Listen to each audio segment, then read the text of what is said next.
भावनाओं की जादूगरनी। एक समय की बात है। पहाड़ों के बीच बसे एक छोटे से गांव में एला नाम की एक लड़की रहती थी। उसे एक अद्भुत वरदान मिला था, या शायद एक श्राप। एला दूसरों की भावनाओं को महसूस कर सकती थी। उसी उसकी रूह को झूमने पर मजबूर कर देती, लेकिन दुख, गुस्सा या डर उसे दर्द पहुंचाते। ऐसा दर्द जैसे किसी ने उसकी आत्मा में कांटे छुपा दिए हो। एला के माता पिता गरीब किसान थे, जो बड़ी मुश्किल से गुजारा कर पाते थे। उनके संघर्ष और निराशा की भावनाएं अक्सर एला को इस कदर परेशान कर देती थी कि वह अपने परिवार से भी दूर रहने लगती।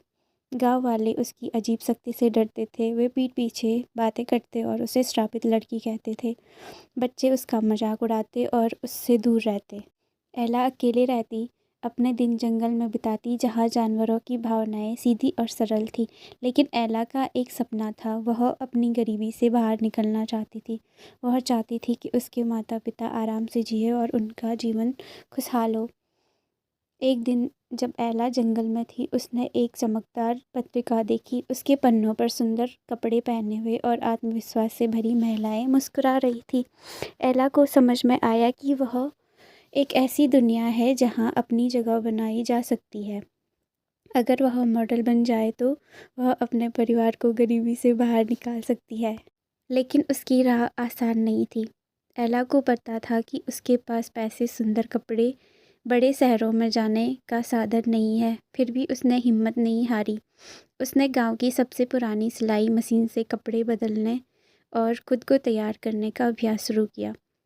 कुछ महीनों बाद जब एक मशहूर फोटोग्राफर गांव आया तो उसने एला को देखा। उसकी आंखों में कुछ खास था, उसकी अलग शक्ति। फोटोग्राफर ने उसकी तस्वीरें खींची और उसे एक बड़े शहर की मॉडलिंग एजेंसी में भेजा। शहर में एला ने महसूस किया कि मॉडलिंग की दुनिया आसान नहीं थी। वह हमेशा दूसरों की भावनाओं को महसूस कर सकती थी।